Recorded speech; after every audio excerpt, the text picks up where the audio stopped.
Hello again. So I'm going to take a second stab at my fourth lecture.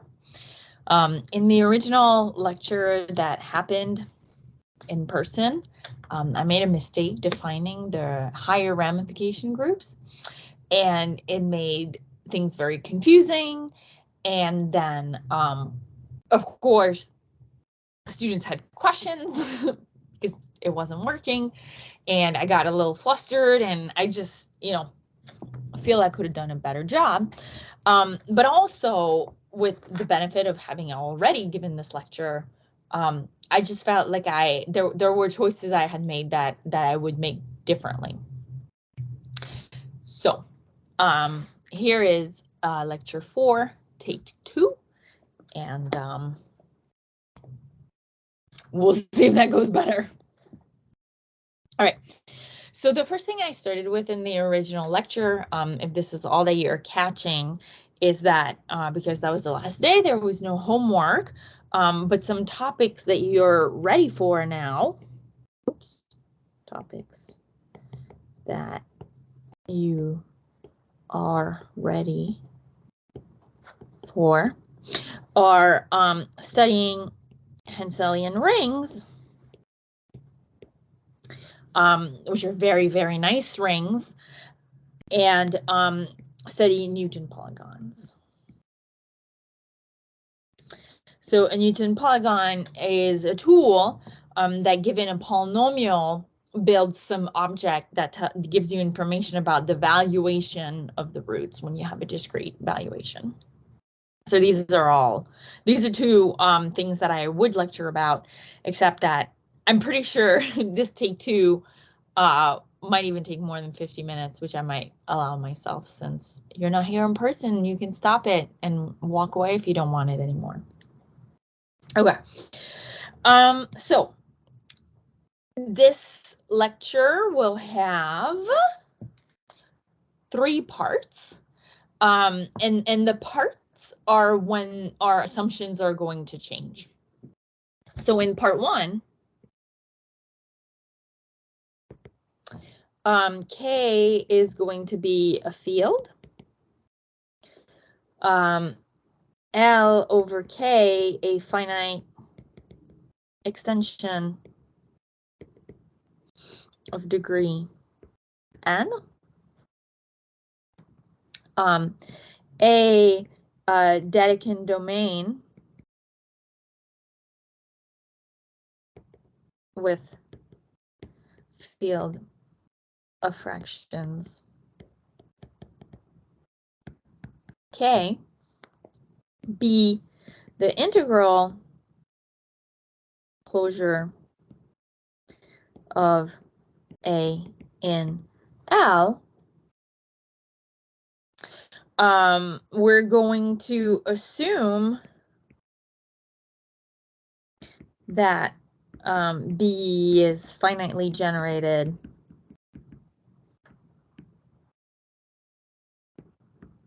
as an A module. Okay, so this is essentially just a way to ensure, if you're not familiar with A modules, this is very, very mild. And really, actually, if you're not familiar with it, you should just not think about it and assume it's true in most cases you care about. And we're also going to put ourselves in the Galois case. So L over K is actually Galois. Okay. And an example that you can have in your mind here would be K is Q, right? The rational numbers.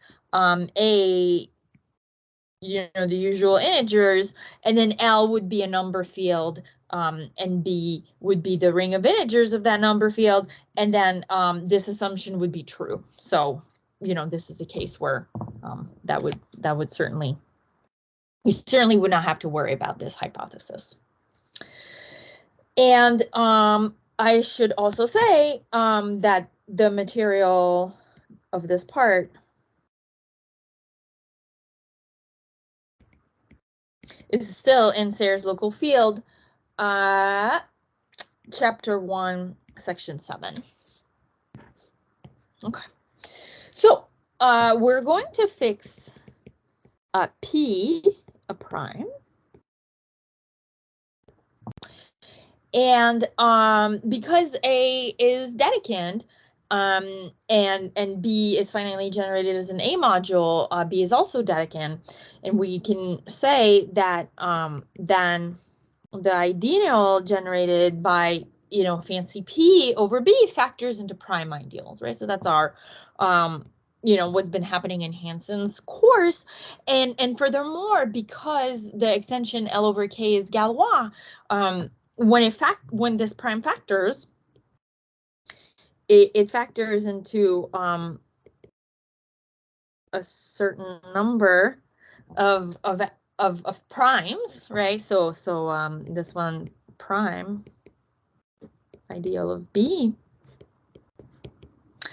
and all the ramification exponents are the same because of the Galois hypotheses, and we will write as usual, F is the degree of the extension B over BI over A mod P, sorry, B mod BI over B mod P.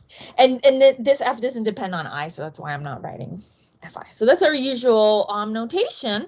And then for, and you know, G is the number of primes above P.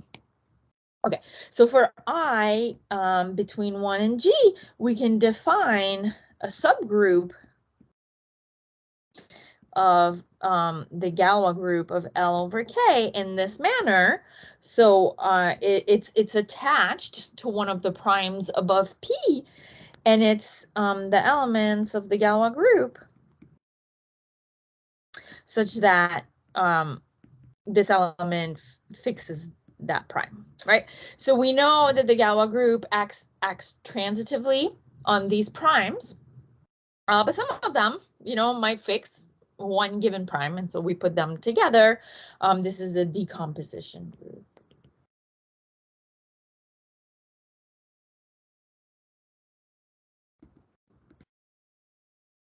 I put myself on do not disturb. I just noticed an email coming in. Okay, and a fun fact is that all of the DPIs are conjugate. And gal L over K, right? And here I mean like conjugate in the Galois theory, in the group theory sense of the word, right? So this is just a subgroup inside a group, and I'm just saying that, you know, you can conjugate to go from one group to the next. And this has a significance in Galois theory, is that so, you know, so we have our, therefore we have so we have our field L over K, right? And to every one of these groups corresponds a subextension, the fixed field of that extension, of the fixed field of that subgroup. Okay, so we have, you know, a KDP1, a KDP2, and a KDPG. Okay, so these are all in here, and I forgot to say that the index of any one of these into the Galois group is G, the number of primes. So this is an extension. These are all extensions of degree G, and because by Galois theory, when we have you know, all these numbers, we have that N is E, F, G. It means that the extension of KD up to L is of degree EF. Okay, and by Galois theory, the fact, so, you know, this Galois group here is, you know, the appropriate like DPI, right? This one has Galois group DPG, and this one has Galois group GP2. This is not always Galois, right? You would need for the decomposition subgroup to be normal, which may or may not happen. But all of these subgroups are all conjugate, and therefore all of these extensions are all isomorphic. Okay. All of the fields K, D, P, I are isomorphic. Okay, so though there's potentially many of them in there, because it's possible for them to be normal and then they would all be the same, right? But if though there might be many of them, they're kind of all the same, right? And there's not really any point in studying them separately, right? You can just pick any one of them, that you like, or at random, or however you make your life decisions, right? And study that, knowing that whatever you find out about Galois groups and the rest will be true for the other ones, just by conjugating in the Galois group. Okay, so because of this, from now on, well, from now on in this part, right? So now fix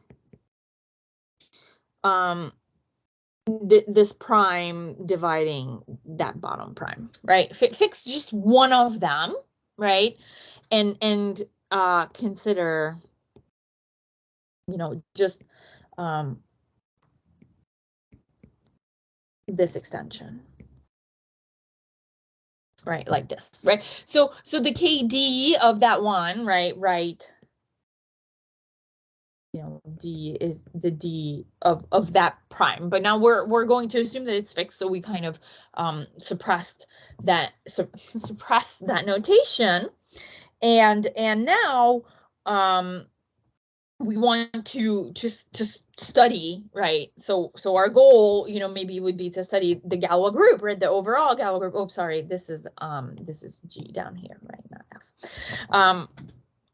To study this Galois group, and so we've already broken off kind of a little part, which I'll say more about in a minute, right? And now I'm going to try to break up this part here more. Okay, so now if sigma belongs to this decomposition group, sigma of P is P. So sigma descends to a map sigma bar from B mod P to B mod P, right? So you think of any element in B as being B plus that ideal, and then what sigma bar would do to that coset, right, is it would go to sigma B and then plus that ideal. And this is well defined because sigma fixes the ideal, and is a field map, right? So breaks up over addition. Because you could do like sigma over here and then be like, oh, like whatever B plus an element of the ideal. So, it breaks up, and then you're like, the element of the ideal goes to an element of the ideal, right? So it's just sigma B plus an element of the ideal. Okay, so this map descends to a map of residue fields, right? And of course, because sigma fixes A, right? Because A is inside of K, this is an automorphism. So since sigma fixes A, it fixes A mod P. So sigma bar belongs to the group of automorphisms of B mod P over A mod P, right? This is, the extension of residue fields.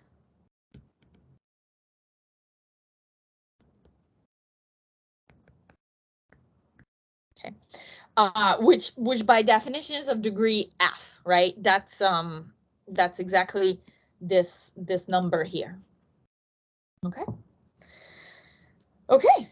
Okay. So this gives us a map. Okay. So this whole thing, this gives us a group homomorphism. Sorry. Epsilon from D to the automorphism group of B mod P or A mod P. Okay. And in that section, proposition 20 says that in the setup, right, with everything the way I've been saying, epsilon is surjective. And the extension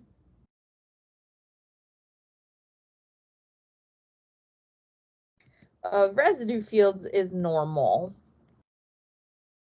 which means that if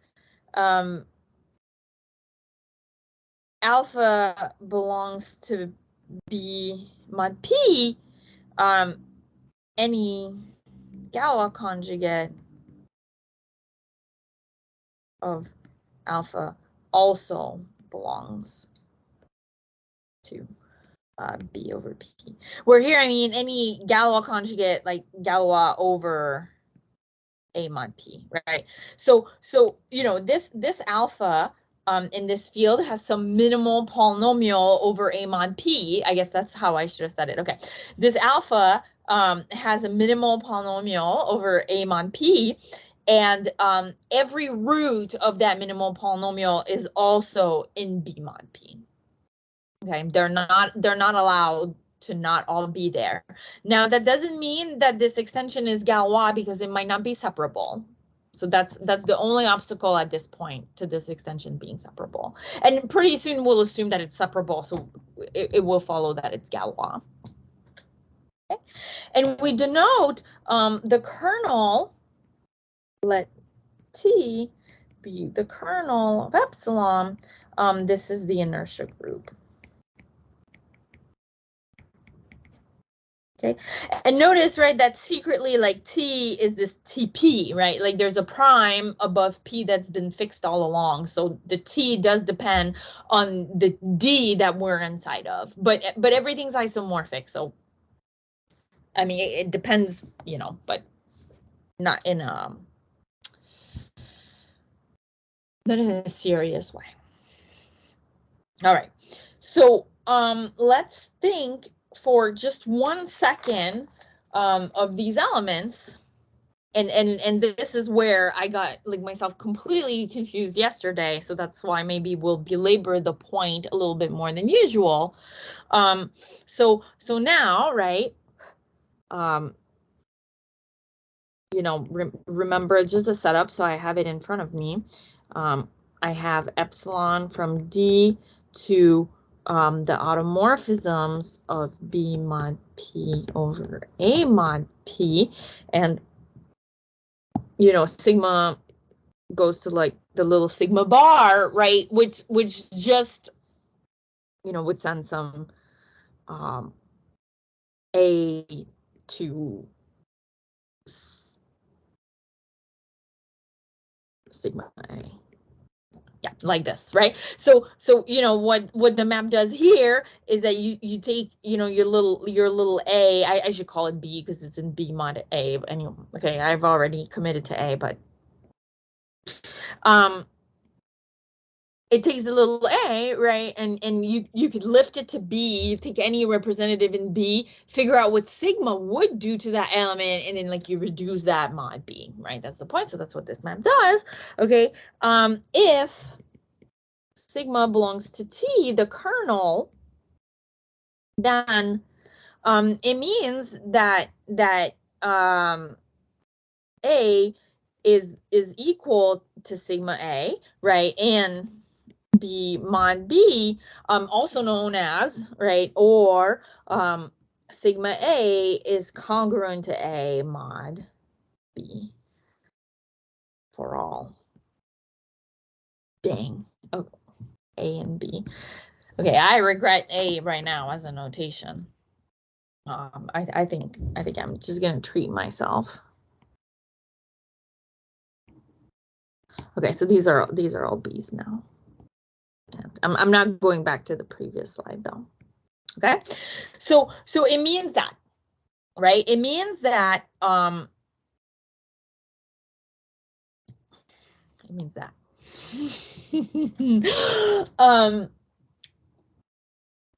is this where I wanted to say this? I'm like just desperately looking at my notes to make sure that I don't mess this up.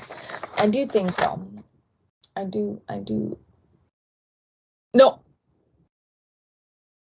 That's later. I want to do that later. Okay, but let's just notice that. Let's just notice that for now, right? So, you know, you have your big Galois group, and then you have the elements in the decomposition group where, you know, the map on the residue field like even makes sense.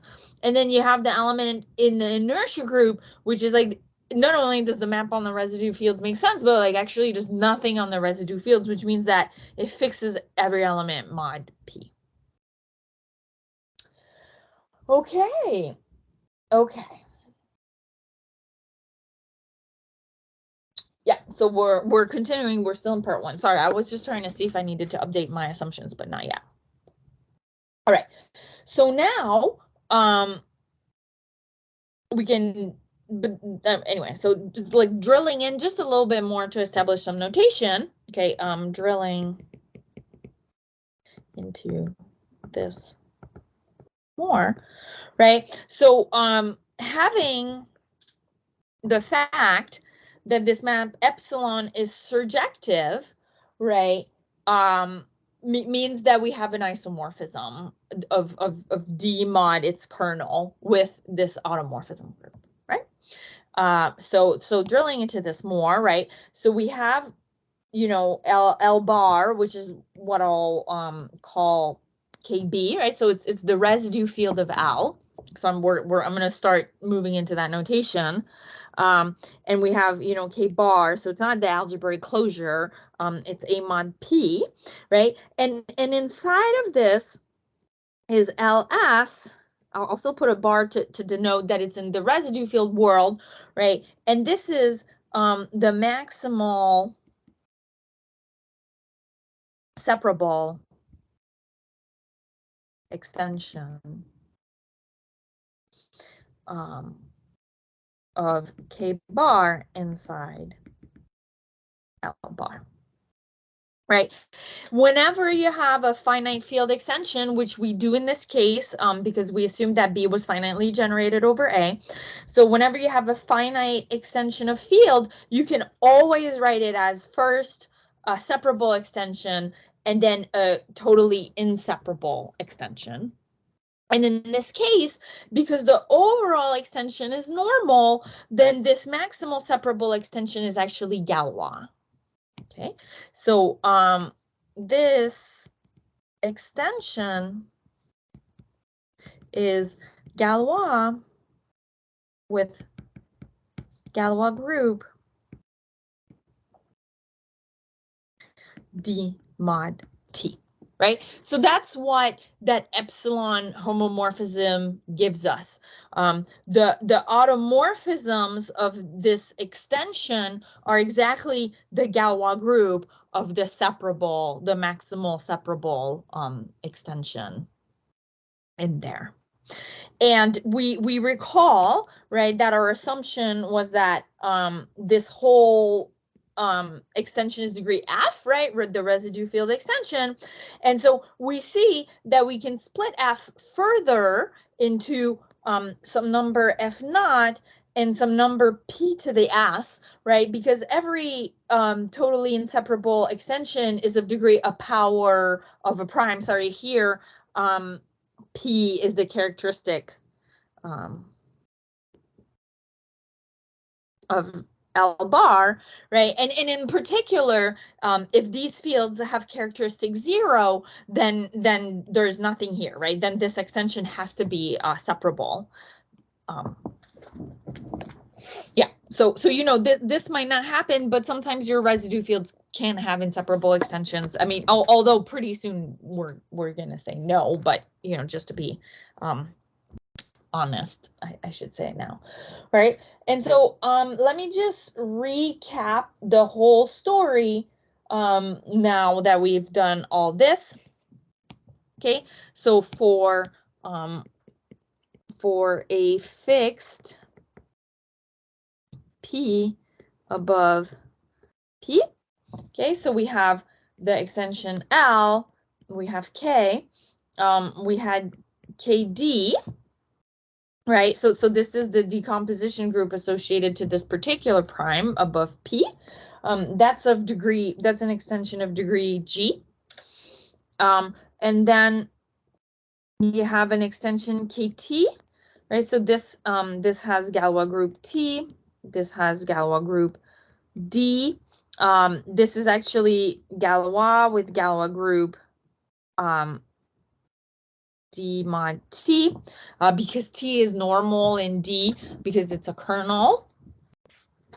What else can I say? Maybe I'll do the degrees in blue so they pop a little bit more. This one has degree F0 because this extension is Galois of degree F0, so the degree is the size of the Galois group, and so that translates, you know, this is on residue fields, but the numbers translate back up. And so because the overall extension was EFG, this top extension here is E times P to the S, right? Where P to the S was the inseparable degree of the residue field extension. Okay, so we've broken stuff up like this, and we know that if we have P or prime down here, then above it in KD there are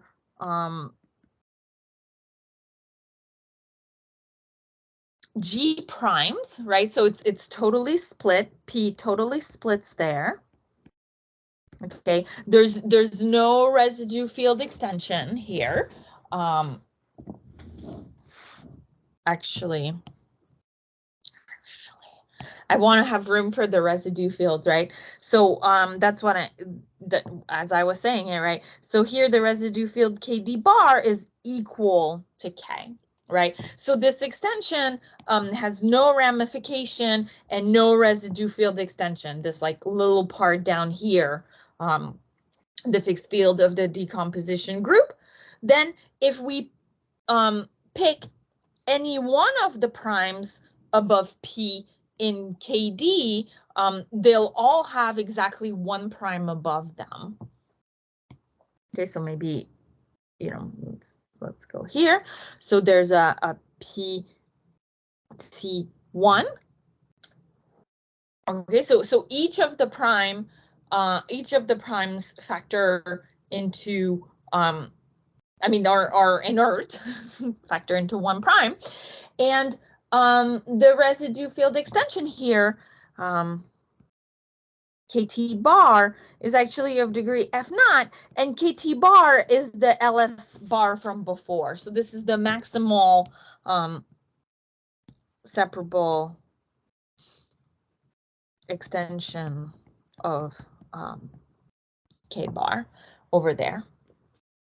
All right, so you know, we have a kind of like extension that takes care of all of the splitting, and then we have an extension that takes care of the separable part of the residue field extension, and then finally, right, there's a last part of the extension. Okay, so L bar over KT bar has to be, sorry, I forgot, I want them to be in the degrees in blue. The aesthetics is very important. Okay, so this is the maximal separable extension of K, you know, K bar, but that's the same as KD bar. Okay, if not, this is degree P to the S, right? here. And so because this extension here, when we're not in the residue field, is degree E P to the S, the residue field extension is P to the S. And I know there's only one prime here above it.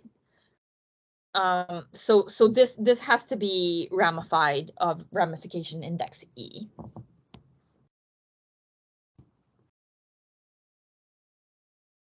I mean, yeah, this is some kind of B1, right? And you know, to be clear, like above, you know, PD2, there's a little PT2 and there's a little like B 2E, right? I mean, because over here in L, there has to be like all the B's that there originally were. B's, the P's, the capital P's, I don't know. They look like B's to me a little bit, betas. Okay, so that's the general situation of how the extensions, you know, all happen and what part of information they contain. Okay. So now we're going to go into part 2 of this talk, which is, I guess this is not really a whole part, but anyway, okay, part 2, passing to the completion. Yeah, no, it's a part, passing to the completion. Okay, right? Because if we remember at the beginning of part 1, right, you had like a field and a Dedekind domain that probably had like many primes, right, like Z, right? We're kind of, you know, this is a general situation, but this is what we might use to think about like a global situation, right? Being Z over, you know, being over Q. So now we're going, but we saw, you know, that past this point, right, there's only one prime, right? Like there, you know, above this one, there's only one. So, you know, to kind of focus your attention on just this part of the picture, you can localize at a prime and just kind of see that. Okay. So, or localize and complete, right? So first you localize and then you, whatever. Okay. So now, right, the same, oh yeah, the assumptions are changing. I'm glad I said this was a new part. Okay. So now, right, K is still a field. L over K, still finite. We're still gonna say that, you know, it's of degree n. But now K has a discrete valuation. I mean, it you know, it always had them because it had the primes. But we fix a discrete valuation, you know, corresponding to a prime, you know, P, and A is the valuation ring.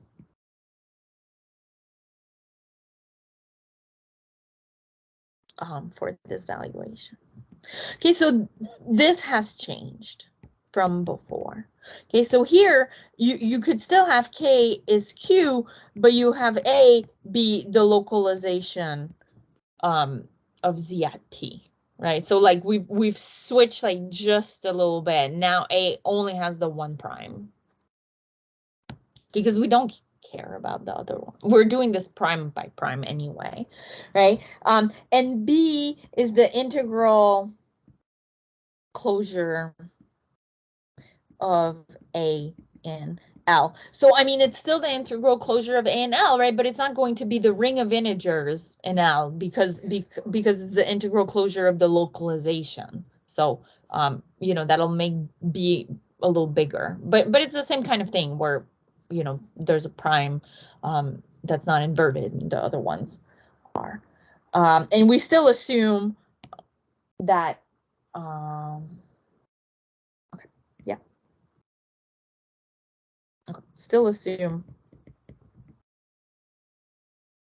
that E is finitely generated.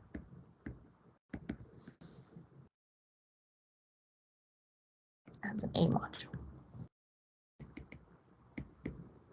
Okay, this is still no big deal. Okay, this is still, you know, just don't think about it if you don't want to. Okay, but always worry about it. Just don't think about it. Okay, then in this section, oh, I forgot to say the section.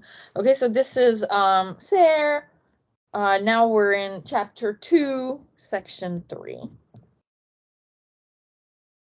Okay, so we've moved on. And theorem 1 says that if we have L, you know, and K, and down here we have the prime, and up here we have, you know, all the primes, like that, you know, like before, and we let Li hat be the completion of L with respect to Pi. I feel like that was too much of a beta. Okay, and K hat be the completion of K with respect to P, then Li hat over K hat is a field extension of degree EF. I'll put it in. Okay. That's pretty much what I wanted to say. And right, because this is a complete, you know, in B, because B is a local ring now, right? A is local because we've localized, and so B above it is also local, right? We have to have, you know, that there's P, and above it there's Bi to the E, right? Like that's how the primes split when we focus on those ones. Maybe I should just move this a little bit. Okay, so the punchline, just to take it out, is that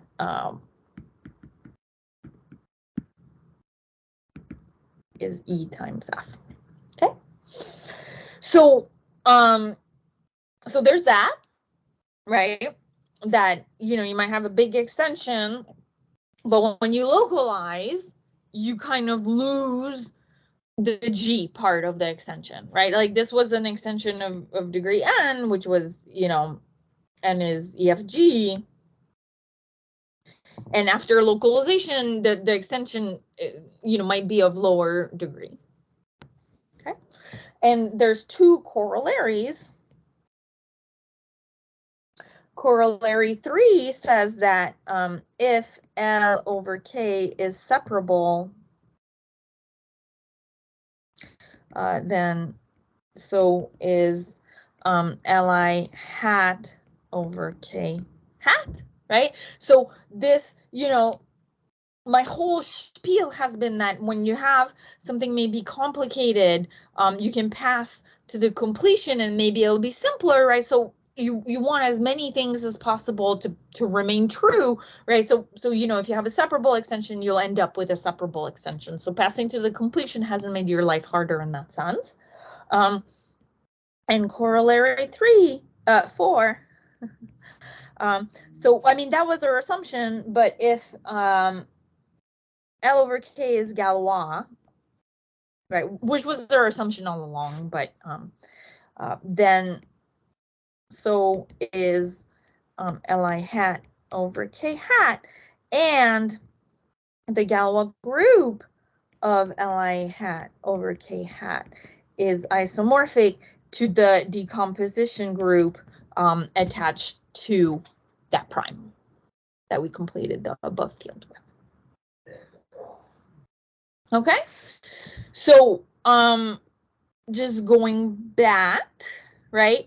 We're, you know, originally you start the game trying to study this kind of whole extension, maybe this whole global extension, L over K, and then you know, you realize that at some point there's at least like a big chunk of the extension that like looks local, and when you localize incomplete, you basically recover all of the information of that part that looked local, right? Because we, you know, so here down here, you know, we'll have K hat, and up here we'll have L hat, you know, Li hat. So one of, you know, you fix a prime above P and you complete with respect to that one, right?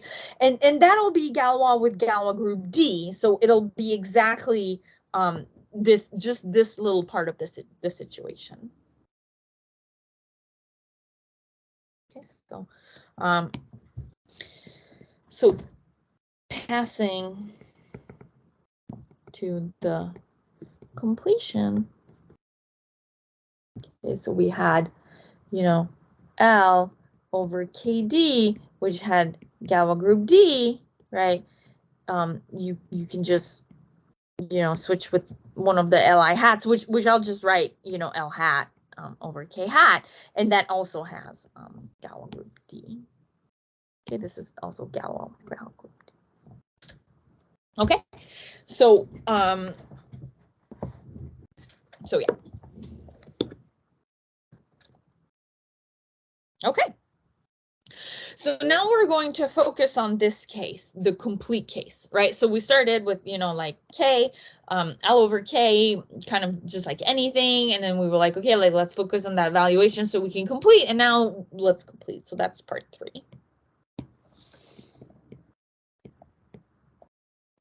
So essentially all the same. I did not write them down, of course. That would be like way too much, right? But now we assume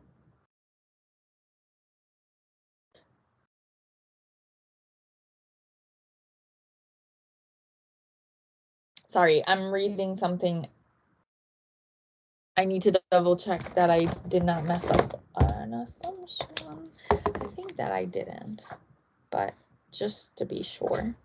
And you would think that I would know how to like pause the recording to hide the fact that I'm doing this, but I actually don't know. Yeah, no, okay, I didn't forget anything. Sorry. So this is something that I wrote in my notes, but forgot to cross out. Okay, I was right saying it though. Okay, so now, right, I'm going to keep using the same notation, right? So K hat is complete with respect to a discrete valuation. A hat is the valuation ring. Okay, so I'm going to put hats on everything just so we always remember that we're in the complete case. L hat over K hat, finite extension. Let's assume that it's Galois. Right, because we're in the situation where L over K was Galois, which ensured that the completions were also Galois. And then B hat, the integral closure of A hat and L hat. This is also a DVR. Okay, we saw that in one of the courses. And for now, this is in chapter 4, sections 1 and 2 of SARE, so this part covers those, has the extra assumption that the residue field extension is separable. Okay, so I mean, I guess the whole time I was like, we'll get to it, it'll be separable, and now it is separable. Okay, so let's just recap what we know in this situation. Okay, so we have L hat up here.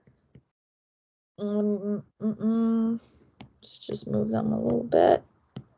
There we go. K hat down here, and this is Galois, right? With Galois group, you know, with which sometimes I'll denote G, but sometimes I also D to remind ourselves that Galois group was the decomposition group of like this original extension that maybe is always in the back of our mind that we're studying. And because this is the group D, and that we can still do residue fields and everything the same, there's actually still a subgroup T in there. There's still the inertia group, which we can define in exactly the same way, in which I will actually like redefine in a second. But for now, that's still there. So there's a KT hat somewhere in here. So this has Galois group T, and this has Galois group D mod T, because it is Galois, and this is isomorphic to the Galois group of L bar over K bar again, and this has size F. Okay, so the degree of this extension is F, and the degree of this extension is E, because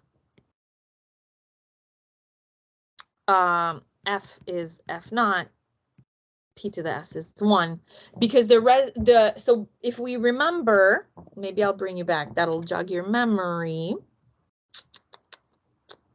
Where was it? Oh, here, right? Here.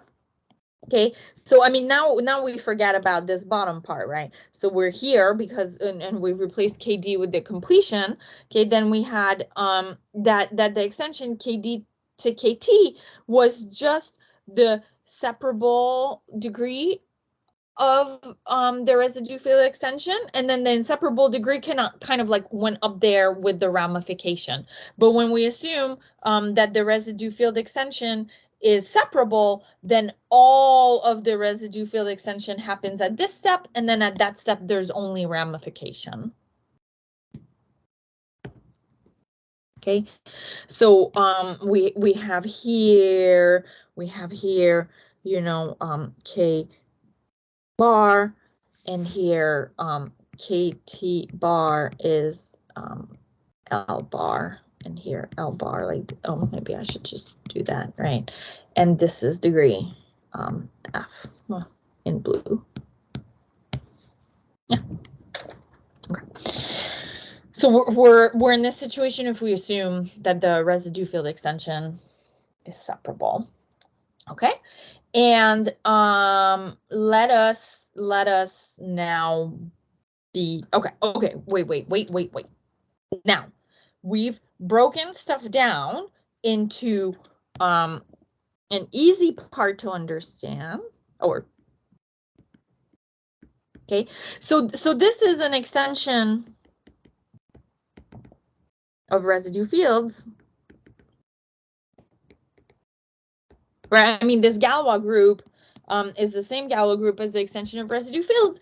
And, you know, in general, we just think of that as maybe being simpler, right? Like your field K, or, you know, K hat, pointy hat, is like so much bigger and complicated than the residue field. So maybe this part, you know, seems easy to you. And this part is like still hard. Right, because it's not coming from any kind of finite, or I mean, sorry, I keep thinking of my residue fields as being finite because I'm a number theorist, but they're not. They don't always have to be. Okay, so now, right, we want to like drill deeper into T, right, this group T, and we recall, right, that that T is sigma, you know, I mean, in D, which for us is G because we're in the local case, right? Such that sigma is the identity on B hat mod the prime ideal above it, right? So we want to do a generalization of that, and here's what we're going to do. So that's lemma 1.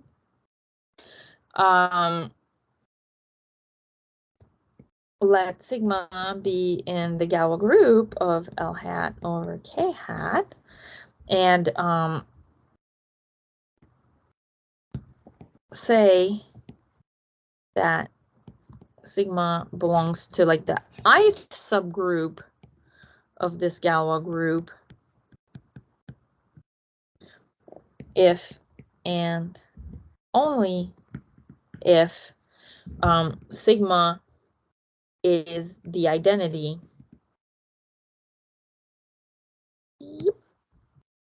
on B hat mod P to the I plus 1. That's what I was doing wrong, right? So we don't just want it to fix this ideal, which it already does. We want it to fix the beginning. So yeah, I'll say a little bit more about this right now. Okay. So note that if sigma of B is B, then sigma of B, and it's not B, it's a P, it's a fancy P. P to the I is P to the I for all I. Okay, that's because if you're something that can be in P to the I, right, like you can be written as a linear combination of, you know, I elements in that ideal, then when you apply when you apply sigma, because sigma fixes the prime ideal P, that's still going to be the same, right? Whatever, you know, like, so say you have B and, you know, B to the I, then it means that, like, B is a sum of, like, pardon me, the, you know, so P J1 up to PJI,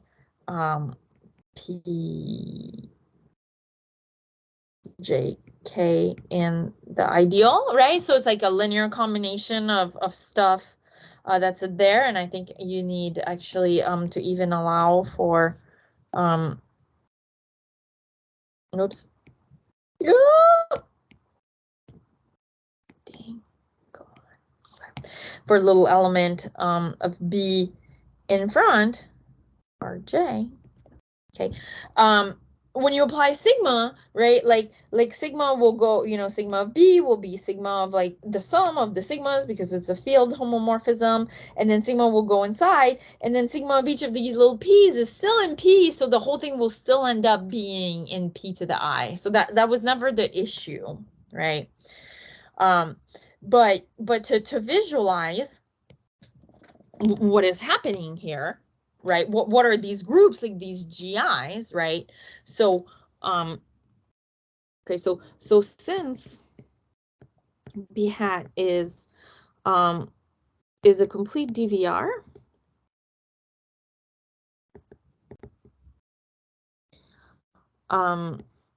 say that the prime ideal, right, is generated by some element pi B, if B is in B hat, then B is B naught plus B1 pi B plus B2 pi B squared plus right? Like it's a power series in that.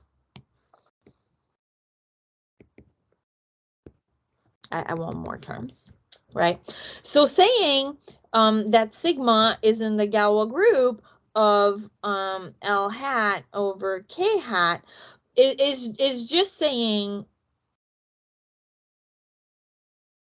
I mean, it is really, like, not saying anything. It's just saying that you can act on this and send it to something else there, right? You know, means that sigma B will be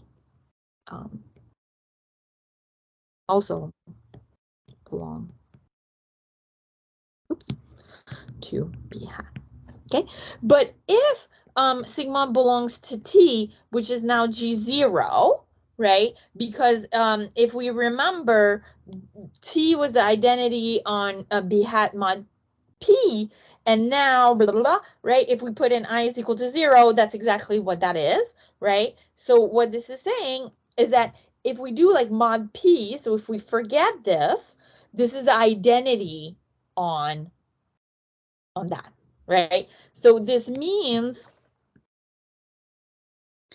that sigma B starts with B naught, right?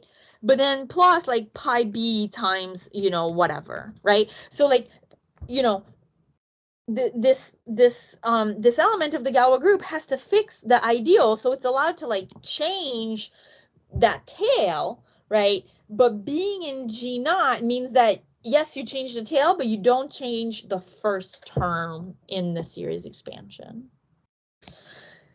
If sigma belongs to G1, it means that right, sigma is the identity on B hat mod P squared. So it means that before this, right, on B hat mod P squared, it has to be the identity. So it has to start with B naught plus B1 pi B, and then like pi B squared times, you know, whatever. Like it's allowed to change the stuff after that. And so on, right? So if if sigma is in GI, right, it means that sigma of B is B naught plus BI pi B to the I, and then pi B to the I plus 1, you know, like that stuff's allowed to move behind there. That's what these groups are doing, right? Like you're taking, you know, this group T, which you're trying to understand better, right? Because we talked about how this part of the extension's not so bad. So we're trying to understand T. And so we're saying, well, you know, T is all the ones that kind of fix this first term in the expansion. So then we'll take the ones that, you know, among them that fix the first two, and then that fix the first three, and the first four, and the first, you know, and so on, right? And hope that like by making like smaller and smaller pieces, we understand, we can say something. Okay. So with this definition,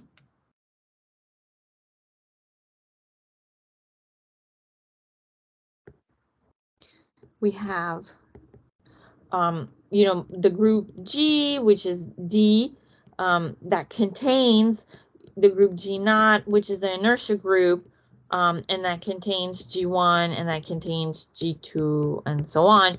And they're all normal in each other. That's something that's proved in proposition 1. Oh, and actually, there is at some point some I such that GI is 1. And so this sequence stabilizes. It doesn't just keep, I mean, it stabilizes. It has to because it's a finite group, but it stabilizes at 1. It doesn't like kind of stay stuck, you know, on something. Because, right, if it did, no, actually, I don't have anything. It doesn't. It's a theorem. Okay.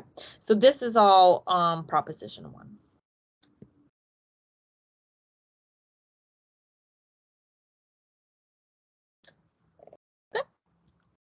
Okay.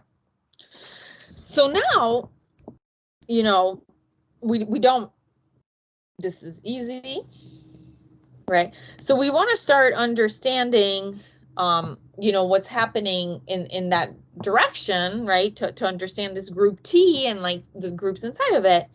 So we have our first corollary. So now we're switching to paragraph 2. Corollary 1 says that G naught mod G1, right? So this first quotient here is cyclic, and if the characteristic of the residue field is positive, right? The order of G naught mod G1 is relatively prime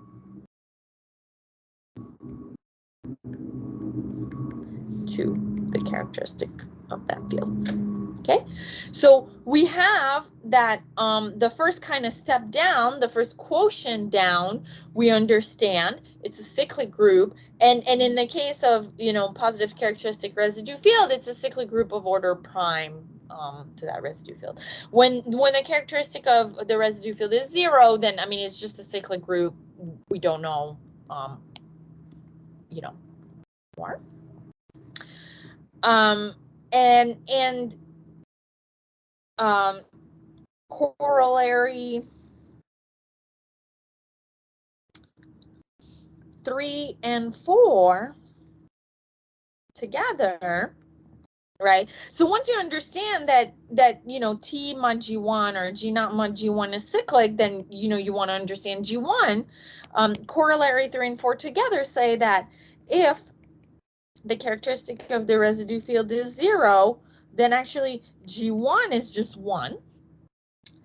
And if the characteristic of of the residue field is P, right, like some positive number, then G1, is a P group. Okay, so it's a group whose order is a power of P, the characteristic. Okay, so we're almost done here with what I wanted to say. So what I wanted to say is that maybe let me draw my fields again, right? So we have I'll stay in the local case. Sorry, I was trying to figure out what I wanted to do. Right, we have K hat here. We have this KT hat, right? This has a Galois group, G mod G naught, which is the Galois group of L bar over K bar, assuming that extension is separable. That's what we're assuming in this section, right? And then you have this extension, right, with Galois group T, and now we found inside of that, which is G naught. Sorry, I like really confused myself for a second here, right? This group G1, this may be like KG1, right?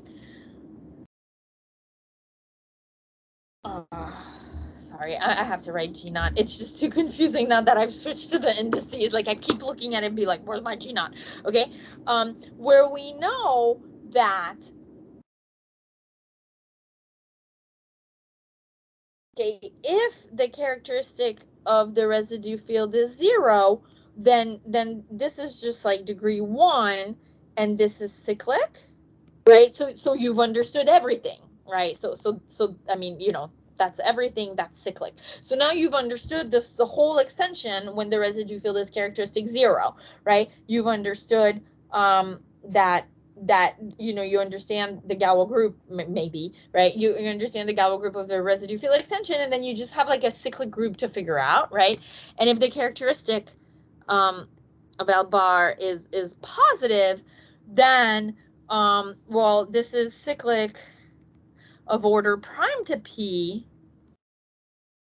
or prime to the characteristic of this, and this is okay, I'll call it P, right? And this is a P group. So you've separated your extension into like kind of like all the P stuff and none of the P stuff, right? So this inertia group, this T that was remaining for us to study, at least we figured out how to split it into 2 parts. And in that case, this bottom part is the tame ramification, because it's just cyclic of order prime, right? And this is a wild ramification because like we don't know, like it's just some P group. It's like some extension of like cyclic groups of order P, and it can get wild, which is why we call it the wild ramification. And if we just go back to our original, because I drew it so well, this one, our original setup,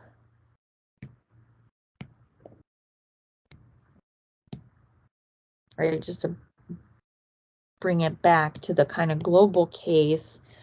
Yeah, this is longer than 50 minutes as I suspected. Right, so we had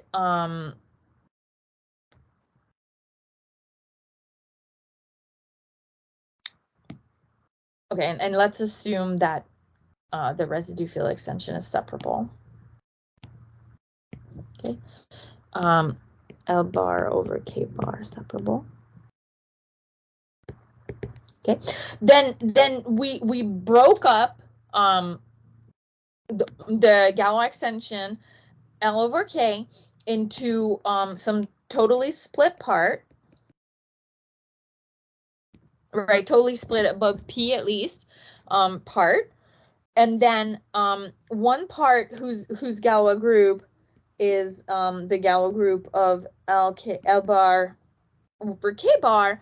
And then here, right, this T part, the ramification, that was the G naught, we further broke it up into, you know, G1 and its smaller cousins, the wild ramification and G1 mod, oh, sorry, no, not mod G1, the tame ramification. Which is cyclic, right? Understanding that actually there's none of that if the residue field are of characteristic 0. There is ramification, but it can only ever be tame when the residue field extension is of characteristic 0.